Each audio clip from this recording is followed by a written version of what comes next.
The ocean does not seek the rivers.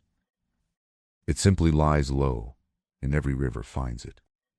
This is the power of receptivity. To be at the lowest place is to become the destination. To be open and empty is to become full. The ocean does not call out, yet all waters come home to it. So, at the end of the day, there is no advertisement, no invitation, only depth, only openness, only stillness beneath the surface. And this is enough to draw the world. You spend your life reaching upward, climbing, striving, ascending toward some distant peak. But the ocean teaches a different path. Descend. Make yourself low. Make yourself open. And what you need will flow to you.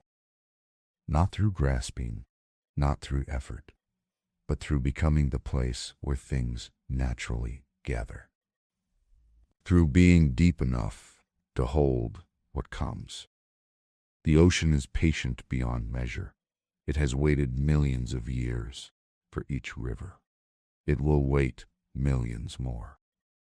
There is no urgency in the deep. No anxiety about when the water will arrive.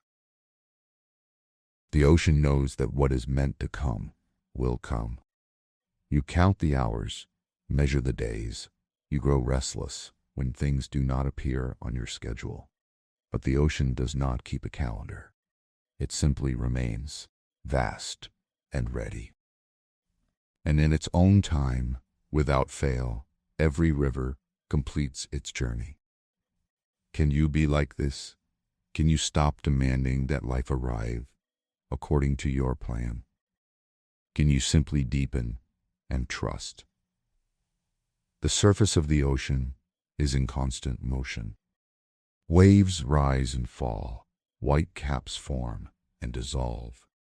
Wind pushes the water into peaks and valleys. But dive beneath the surface, swim down through the turmoil, and you will find a different world. Here, there is stillness. The waves are far above, their chaos distant and muffled. The deep ocean moves slowly, majestically, undisturbed. Your surface is like this. Thoughts crash, emotions swell, circumstances buffet you. From day to day, there is turbulence. But beneath your surface, there is depth, a place that the daily weather cannot reach, a stillness that remains no matter what storms pass overhead. The secret is not to calm the surface. The secret is to remember the depth. To sink down into what is always still. You cannot stop the waves. You cannot command the wind to cease. But you can descend below their reach. This is meditation. This is rest. Not the elimination of turbulence. No, sink, be. This is meditation. This is rest. Not the elimination of turbulence, but the remembering of what lies beneath it. The ocean contains multitudes. Fish of every kind, creatures strange and beautiful, coral cities, forests of kelp, gardens of anemones. Yet, the ocean does not announce what it holds. It does not display its wealth. From the surface, you see only water. True abundance does not advertise itself. True wealth is hidden in the depths. The shallow person shows everything. The deep person reveals little. When you are truly full, you do not need to prove it. When you are genuinely wealthy, in spirit, in wisdom, in love, you can be quiet about it. The ocean does not say, "Look at all the life I contain." Friends in fair faces, birds in brow. Infants say, "We will not die." The ocean does not say, "Look at all the life I contain." It simply contains it, sustains it, holds it in the dark. And this is enough. What do you need to prove? What are you displaying that you could instead simply be. The ocean suggests, hide your treasures in depth, not in show. The tide comes in, the tide goes out, twice each day for all of time. The ocean breathes and the shore responds. This is rhythm. This is cycle. This is the way of things. Nothing stays high, nothing stays low. Everything pulses between fullness and emptiness. You want to remain always full, always high, always abundant. But this is not the nature of the ocean. This is not the nature of life. The tide must go out for the tide to come in. There must be emptiness to make room for fullness. There must be withdrawal to make space for return. Honor the ebb as much as the flow. When life recedes, do not panic. This is not abandonment. This is rhythm. The tide is not punishing the shore when it leaves. It is simply breathing out. And it will breathe in again, without fail. Your energy will ebb and flow. Your creativity will wax and wane. Your relationships will move closer and farther. This is not failure. This is the tide. And if you resist it, you suffer. But if you move with it, if you give when the tide is high and rest when the tide is low, you live in harmony with your own nature. The ocean accepts all rivers without judgment. The muddy river from the farmland, the clear river from the mountain, the great river and the tiny stream. Each brings what it brings. Salt or silt, cold or warm, fast or slow. The ocean receives it all and makes it one. Can you be like this with what enters your life? Can you receive the difficult and the pleasant with equal welcome?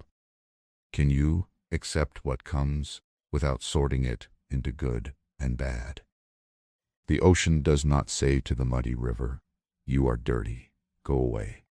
It accepts the mud, and in time, the mud settles. The ocean remains the ocean. This is not passivity. This is the strength to contain all things. To be disturbed by nothing because you are deep enough to hold everything.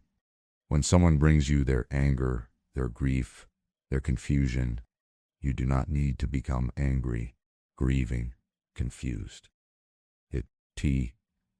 You can be the ocean that receives the river without becoming the river. This is compassion without drowning. This is empathy without losing yourself. The ocean teaches this. Contain, but do not become. The ocean speaks in many voices. The roar of breakers on the rocks, the whisper of calm water on the sand, the crash of the storm, the silence of the deep, the hiss of foam, the boom of the undertow. All of these are the ocean speaking. You, too, have many voices. Sometimes you are loud, sometimes quiet, sometimes fierce, sometimes gentle. Do not believe you must be only one way. Do not think that consistency means sameness. The ocean is always itself, yet never the same twice. Section 1. Experience of comment. And you can be soft with a child and firm with an injustice. You can be playful in joy and solemn in sorrow. This is not contradiction. This is wholeness. The ocean does not apologize for its moods. It does not explain why today it is calm and tomorrow it will storm. It simply is what it is when it is. Give yourself the same permission. You do not need to be predictable to be trustworthy. You need only to be authentic, moment by moment. In the deepest trenches, light does not reach. There is only darkness, pressure, cold. Yet life exists there, strange and adapted. The ocean holds its mysteries in the places no eye can see. It does not need witnesses to be vast. It does not need understanding to be complete. You have depths that no one will ever see, parts of yourself that will never be fully known by another. This is not loneliness. This is the nature of being. Each person is an ocean. We swim in each other's shallows, touch each other's surfaces, but the deep trenches belong to us alone. And this is right. There must be places in you that are only yours, thoughts unspoken, feelings unnamed, experiences that resist words. Do not feel you must dredge everything up into the light. The ocean does not bring its depths to the surface. It lets them remain dark and mysterious and whole. Some things are meant to stay in the deep, not because they are shameful, but because they are sacred. Not because they are wrong, but because they are private. The ocean holds its secrets and is not diminished by them. It is made greater, made deeper, made more vast. So, with you and the mysteries you carry, the moon pulls the ocean, the tide obeys without question. This is not weakness. This is response to the natural order. You too are pulled by invisible forces. The cycles of your body, the seasons of your soul, the unseen gravitational tugs of your own nature. Do not fight them. Do not demand that you be the same in winter as in summer. Do not resist the pull toward rest, toward activity, toward solitude, toward connection. The ocean does not rebel against the moon. It moves when it is called to move. It rests when the pulling eases. This is not being controlled. This is being responsive. This is living in harmony with the forces larger than yourself. You are not separate from the universe. You are part of its rhythm, part of its breathing. When you resist your own tides, you create suffering. When you move with them, even when you do not understand them, you find ease. The ocean has no edges, only meetings. Where it touches land, we call it shore. But the ocean does not end. It simply encounters something else. So with you. Your boundaries are not walls, but meeting places. Where you touch another, there is exchange, not separation. The shore is shaped by the ocean. The ocean is shaped by the shore. Neither is separate. Both are in conversation.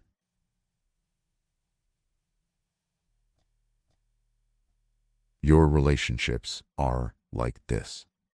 You shape others, they shape you. This is not loss of self. This is the dance of contact. But the ocean remains ocean, even as it shapes the shore. The shore remains shore, even as it is shaped by waves. Each maintains its essence while being changed by the encounter. You can meet others fully, touch them deeply, and still remain yourself. The ocean teaches this. Intimacy does not require dissolution. There are days when the ocean is glass. Not a ripple, not a wave. Perfect stillness. You could walk on the water, it seems, and not break the surface. Then there are days of violence. Waves like mountains, wind like knives. The ocean becomes a churning, boiling chaos. These are the same ocean, not two different bodies of water. The same vast being, expressing different states. You judge yourself for your storms. You think you should always be the calm day, the smooth water. But the ocean is not always calm, and neither are you. There will be storms in you, days when you are turbulent, when you cannot be still. This is not a failing. This is being alive. The ocean does not apologize for its storms. It does not feel shame for its violence. It simply is what it needs to be in that moment. And after every storm, calm returns, not through effort, but through exhaustion. The ocean spends its fury and grows quiet again. So, with you, your storms will pass, not because you control them, but because storms always pass. The ocean is salt. It cannot be drunk by those who are thirsty for fresh water. It cannot nourish in the way the river nourishes. Yet, it is not less for this. It is simply different. It has its own purpose, its own nature. You cannot be all things to all people. You cannot satisfy every thirst, meet every need. Some will come to you seeking what you do not have. This is not your failure. This is not your incompleteness. This is simply the truth of specificity. You are salt water, not fresh. You are ocean, not river. And those who need the ocean will find you. Those who need the river must go elsewhere. And this is as it should be. Not everyone is meant to drink from the same source. The ocean is home to the whale and the plankton, the massive and the microscopic. Both belong, both are held, both are sustained. Nothing is too large for the ocean. Nothing is too small. It contains all scales, all sizes, all degrees. Your heart is like this. It can hold the greatest joys and the smallest pleasures, the deepest grief and the shallowest worry. Do not dismiss the small things as unworthy. Do not believe that only the great sorrows deserve your attention. The ocean does not make such distinctions. A single plankton matters to the ocean. A fleeting moment of happiness matters to your life. Everything belongs. Everything counts. The ocean's power is not in choosing what to hold. The ocean's power is in holding everything, in being vast enough that nothing is excluded. Can you be this spacious? Can you let your heart be so large that nothing is too small and nothing is too great? The ocean evaporates into mist. The mist becomes rain. The rain fills the rivers, and the rivers return to the ocean. This is the cycle, endless and complete. The ocean loses itself into the sky, and the sky returns it, drop by drop. You fear losing yourself. You hold tight to your identity, your boundaries, your form. But the ocean teaches, what is lost will return.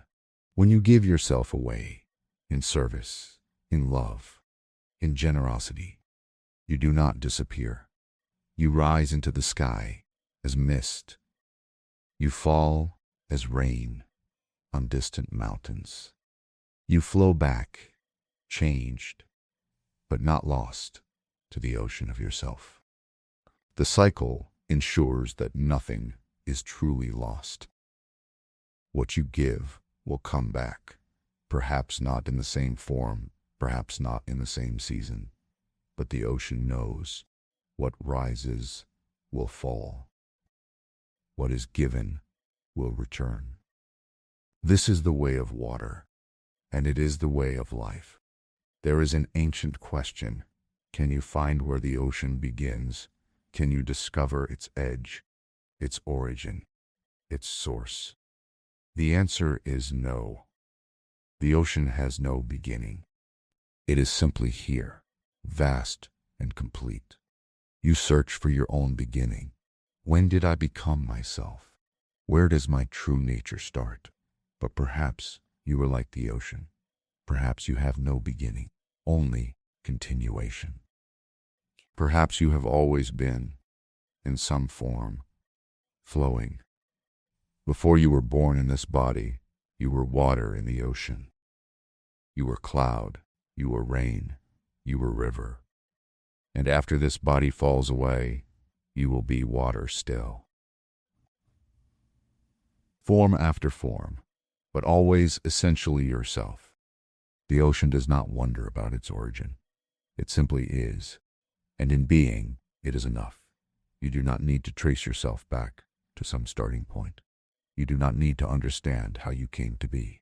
You are here, you are now, you are vast. This is sufficient. This is complete. This is the ocean's wisdom. Be without needing to explain. At the shore, a child fills a bucket with ocean water. She carries it up the beach, proud of her capture. But she has not captured the ocean. She has taken a bucket of ocean. The ocean remains unchanged, untouched. It has lost nothing. When someone knows a part of you, they have not captured you. They have taken a bucket, a small sample. The vast ocean of who you are remains unknowable, mysterious, deeper than any bucket can hold. And this is as it should be. Let others know what they can know. Let them see what can be seen. But remember always, you are not the bucket. You are the ocean, vast beyond measure, complete beyond comprehension. The ocean does not strive to be deep. It does not work to be vast. It simply is, and its nature provides these qualities. You do not need to strive to be enough. You do not need to work to be worthy. You simply are, and your nature is already complete. Rest in this. Rest in the ocean of your own being. Let the waves move on the surface while you remain in the deep. Let the tides rise and fall. Let the rivers arrive with their gifts and burdens. You are large enough to hold it all. You are deep enough to remain undisturbed. You are vast enough to have room for everything. This is not something to achieve. This is something to remember. You are already the ocean. You have always been the ocean. You will always be the ocean. The question is only, will you remember? The fire will be deeper. Will you sink beneath the surface turbulence and find the stillness that has always been there? Will you recognize your own vastness? The ocean does not doubt itself. It does not wonder if it is deep enough, vast enough, strong enough. It simply is what it is, completely and without question. This is the invitation, not to become the ocean, but to recognize that you already are. Deep, vast, complete, receiving all rivers, holding all life. Resting in your own immensity, resting in your own immensity. This is the ocean's teaching. This is the ocean's gift. This is what you have always been. The ocean releases its hold. Water rises as vapor, invisible, weightless.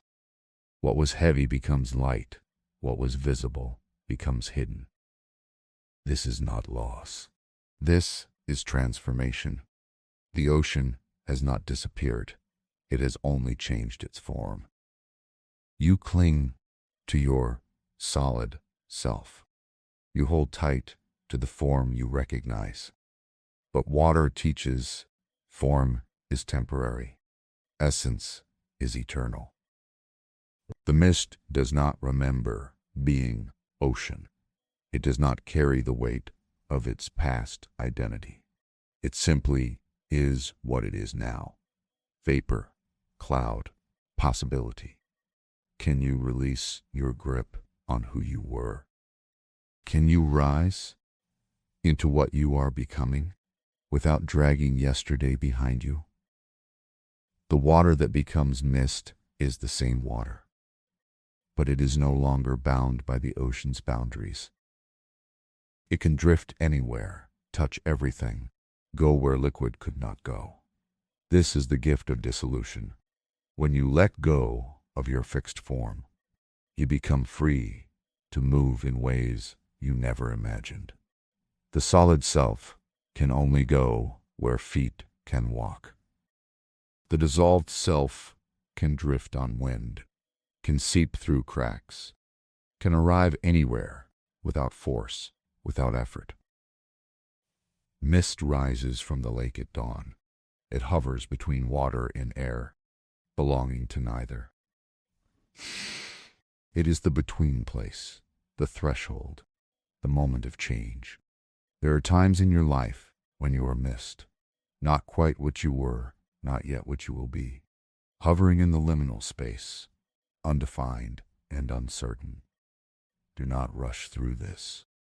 Do not demand that you solidify immediately. The mist has its own beauty, its own purpose. It softens the sharp edges of the world. It blurs the harsh lines between things. It reminds us that boundaries are not as fixed as they appear. What is the moment beyond here? When you are in transition, when you are becoming, you are the mist. Formless, yes, but not without substance.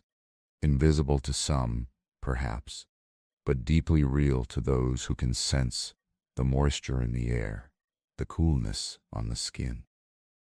The cloud gathers what was scattered, countless droplets of vapor, each invisible alone. Together, they become visible, become something. This is the power of gathering. What is dispersed can come together.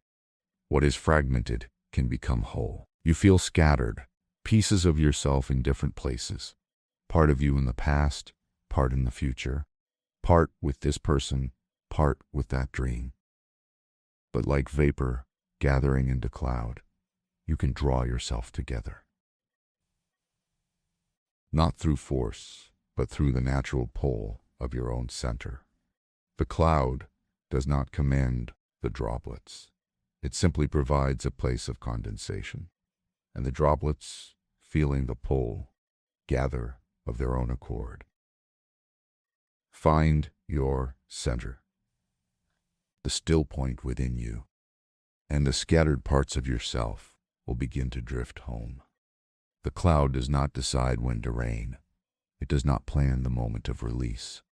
It simply gathers until it is full, and then it must let go.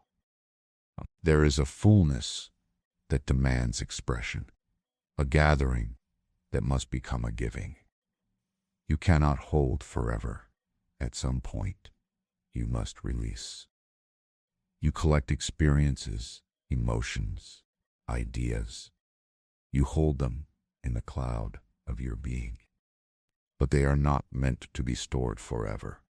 They are meant to fall, to return to earth, to nourish what is below. What have you been holding that is ready to fall? What rain have you been keeping in the clouds, afraid to let it go? The rain does not fall with violence. Even in the storm, each drop falls gently, individually. It is the multitude of drops that seems like power. You do not need to change everything at once. You do not need to release it all in one great flood. One drop is enough to begin. One word spoken, one small act of courage, one tiny letting go, and then another and another. until what seemed impossible, the clouds emptying, the transformation complete, has simply happened, drop by drop.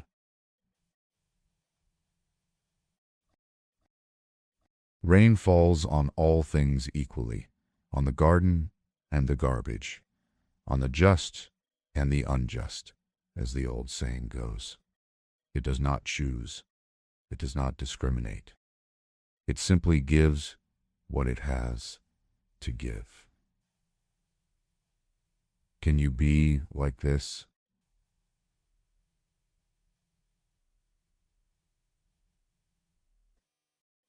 Can you offer what you have without calculating who deserves it and who does not?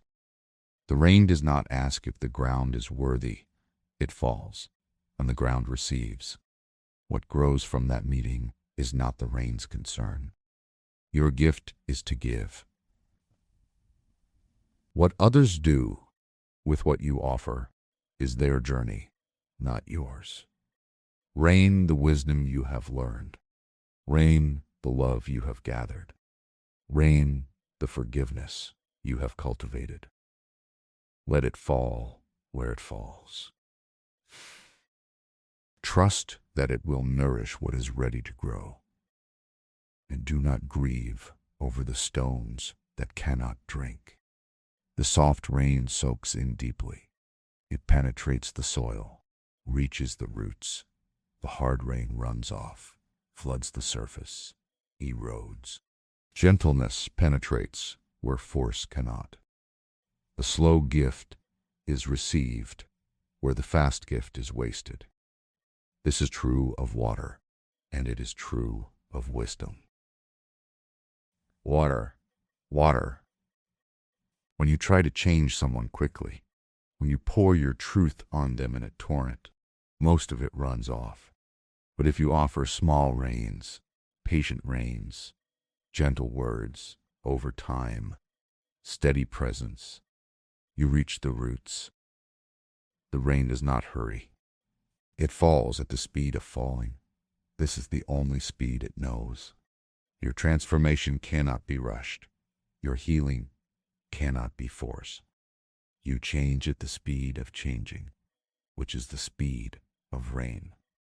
Drop by drop, moment by moment. So slow, you hardly notice, until one day you look back and realize the ground is completely soaked.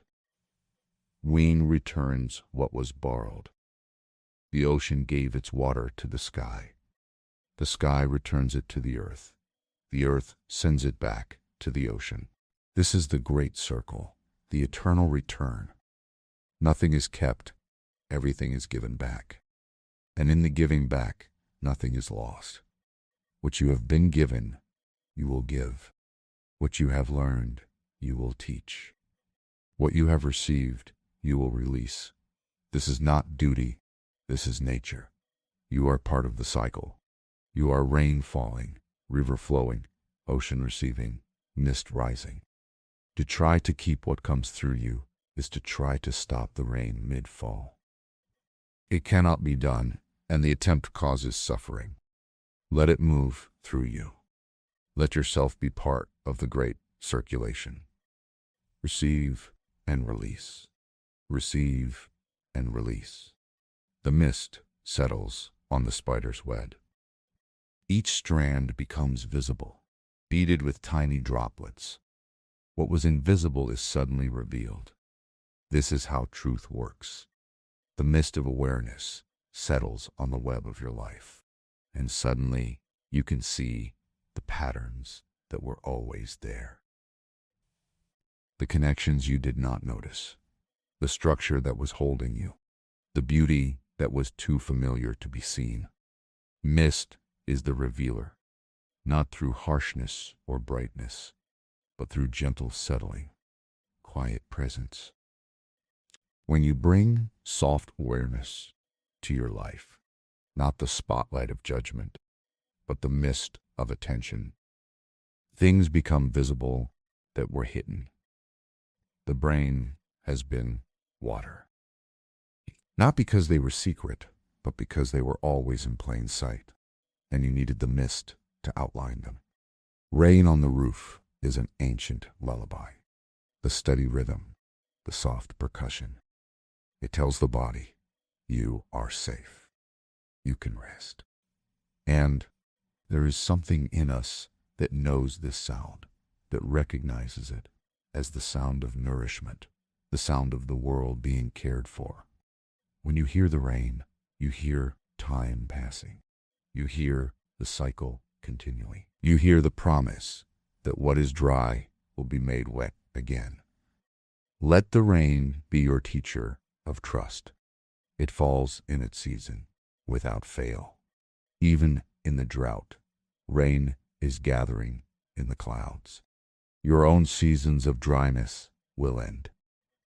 Unlike the sky, the crowd of rain. To the land, the rain will come again, not because you deserve it, but because it is the nature of the cycle. The mist obscures the distance. You cannot see the mountain, the horizon, the far shore. Only what is immediately near is visible. This is frightening to those who want to see the whole path, who need to know where they are going before they take a step. But the mist teaches you only need to see the next step. The whole path is too much to see at once, and to profit. The entire journey is too vast to comprehend, but the next step, that is always visible, even in the thickest mist. When your future is obscured, when you cannot see what is coming, this is not punishment. This is invitation. To be here, now, fully. To take the step that is in front of you, to stop trying to see around the corner. The mist will lift in its own time, and when it does, you will see that you had been walking all along, that you did not need to see the end to make progress. The rain falls, and the earth drinks. Seeds that have been waiting in darkness feel the moisture and begin to stir. Rain is the awakener. It calls forth what has been dormant. It says to the seed, now is the time. You have seeds in you that have been waiting.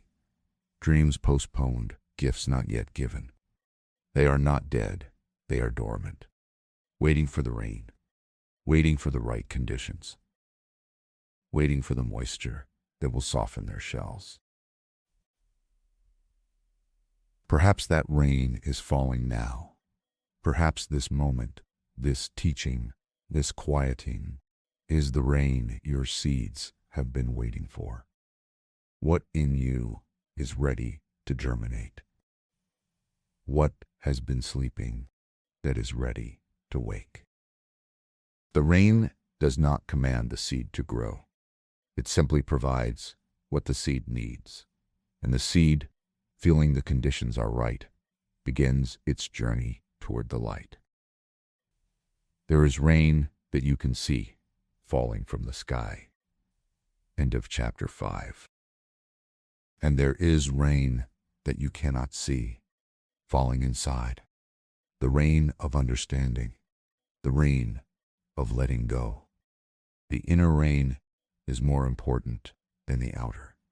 It is the rain that nourishes the soul, the rain that softens the hardened heart. You cannot make this rain fall. You can only create the conditions: stillness, openness, receptivity. And then, in its own time, the clouds within you will release, and you will feel the inner rain beginning to fall. Tears are this rain, not only tears of sadness, but tears of recognition, tears of release, tears of relief, tears of homecoming. Let them fall. Do not hold back the inner rain. It is nourishing something in you that has been dried too long. The heavy rain drums loudly. The light rain whispers. The drizzle is almost silent, yet It soaks everything. Do not judge the quality of rain by its volume. The quietest rain can be the most nourishing. The smallest drops can penetrate the deepest. Your small efforts matter. Your quiet prayers are heard. Your gentle intentions are seeds of transformation. You do not need to be a thunderstorm to make a difference. You do not need to be dramatic to be effective. The drizzle is as sacred as the downpour. Rain in the city runs into drains and is rushed away. Rain in the forest soaks into the ground and stays. The same rain, different destinies. What you do with what comes to you determines whether it nourishes or is wasted. The rain is not responsible for what the ground does with it, but you are the ground as well as the rain. You receive and you give. You are both the water falling and the earth drinking. And when wisdom falls into your life, when insight arrives like rain, do you let it rush away or do you let it soak in? Do you pause and absorb or do you hurry on to the next thing? The forest teaches, slow down, open up, let it penetrate. Mist on the window blurs the world outside. You cannot see clearly, only shapes and light. This is not a problem. This is a different way of seeing. Sometimes you do not need to see details. Sometimes you need to see essences. And of conservatives. Sometimes you need to see essences. But the mist provides this, a softening of specifics, a revealing of forms. When your vision is blurred by tears, by uncertainty, by transition, you are seeing to the mist. And the mist has its own wisdom. It shows you what persists when details fade. It shows you what matters when you cannot see clearly. The shapes that remain are the essential ones. Let your vision be blurred sometimes. Let the mist obscure the sharp edges. And see what remains when you cannot see sharply. That is what is real. That is what endures. That is what you can trust. The rain eventually stops. The clouds empty themselves completely. And then there is only sky, clear and open. This is completion, not ending, but emptying. The cloud has given everything it had to give. You too will have moments of complete giving. When you have poured out everything, all your effort, all your care, all your love, and you will feel empty. This emptiness is not depletion. This is the emptiness of the cloud that has rained itself out. It is sacred emptiness. It is the space where new water can gather. It is the readiness to receive again. Do not fear your empty times. They are the proof that you have given fully. They are the preparation for the next gathering. The cycle does not end with rain. The rain becomes the river. The ocean becomes mist. Mist becomes rain. Around and around, forever and ever. No beginning, no end. Only the eternal circulation of water through all its forms. You are part of this, not observing it from outside, but living it from within. You are water in whatever form you currently inhabit, and you will be water in the next form, and the form after that. Constant transformation, eternal essence. The mist does not mourn its time as ocean. The rain does not long to be mist again. Each form is complete in itself, and each form is temporary. Live fully in the form you have now. Be completely present in your current shape. And when the time comes to change, change without resistance. You are mist becoming rain. You are rain becoming river. You are river becoming ocean. You are ocean becoming mist again. This is your nature. This is your journey. This is the way of water, which is the way of life. The mist is almost nothing, nearly invisible, barely substantial. Yet it is still water, still part of the great cycle. You do not need to be solid to matter. You do not need to be visible to be real. Even in your most insubstantial moments, you are part of the whole. The mist is teaching you. Lightness is a form of being, not a lack of being. Invisibility is a state, not an absence. You can be barely there and still be completely yourself. You can be almost nothing and still be essential. The mist matters as much as the ocean. When you feel yourself dissolving, when you feel yourself becoming less solid, less defined, remember the mist. You are not disappearing. You are transforming. You are becoming light enough to rise. And in rising, you will gather with others. And in gathering, you will become rain again. And in falling, you will nourish the world. This is the promise. This is the path. This is the way of water. Rise, gather, fall, nourish, flow, return. You have always been doing this. You have always been water in motion. You have always been part of the great circulation. The teaching is not to become water. The teaching is to remember that you are, and to stop resisting the changes that water naturally undergoes. Be ocean when it is time to be ocean.